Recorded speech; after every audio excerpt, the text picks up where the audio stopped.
Hello बच्चों, यहाँ प्रश्न है कि त्रिभुज की भुजाएं नीचे दी गई है। निर्धारित कीजिए कि त्रिभुज समकोण त्रिभुज स्थिति में कर्ण की लंबाई भी लिखिए। यहाँ से दिया 13 सेंटीमीटर, 12 सेंटीमीटर और 5 सेंटीमीटर ये भुजाएं दी हुई है। तो चलिए इस प्रश्न का अगर मैं मुख्य अवधारणा लिखूं, मुख्य अवधारणा तो देखिए हमने पढ़ा था कि किसी त्रिभुज में यदि यदि एक भुजा का वर्ग अन्य दो भुजाओं के वर्गों के योग के बराबर हो तो पहली भुजा के सामने वाला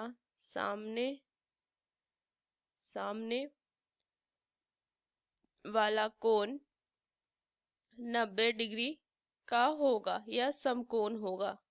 तो ये चीज हमें ध्यान में रखनी है। देखिए यहाँ से 13 सेंटीमीटर, 12 सेंटीमीटर और 5 सेंटीमीटर दी हुई है भुजा। मान लीजिए कि मैंने ए बी को मान लिया 13 सेंटीमीटर, बी सी को मान लिया 12 सेंटीमीटर और ए सी को मान लिया 5 सेंटीमीटर।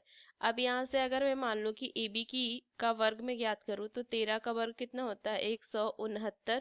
उस तरीके से अगर मैं बी सी का वर्ग ज्ञात कर लूँ तो 12 का वर्ग कितना होता है 144। और अगर मैं ए सी का वर्ग ज्ञात करूँ तो 5 का वर्ग 25।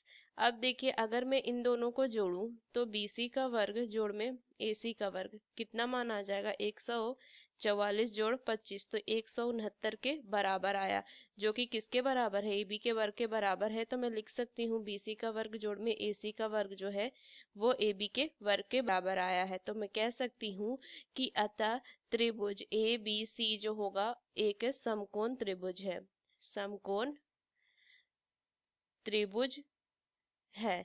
अगर ये समकोण त्रिभुज देखिए सबसे बड़ी जो भुजा समकोण त्रिभुज में सबसे बड़ी भुजा कर्ण होती है, तो इसमें सबसे बड़ी भुजा क्या है ए बी है। तो यहाँ से अगर मैं इस तरीके से बना लूंगी ये आ जाएगा, यहाँ से लिखेंगे ये ए बी सी। तो ये जो ये कर्ण हो जाएगा। अगर ए बी कर्ण है तो इसके जो सामने वाली जो कोण होगी वो 90 डिग्री का कोण होगा।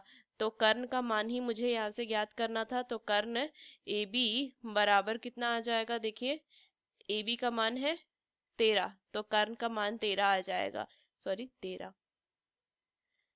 13 सेंटीमीटर। और यही हमें ज्ञात करना था, मुझे ज्ञात करना था, कर्ण का माप लिखना था। तो इस मुख्य अवधारणा का इस्तेमाल करके हमने इस प्रश्न को हल किया। आशा करते हैं यह प्रश्न आपको समझ में आया। धन्यवाद।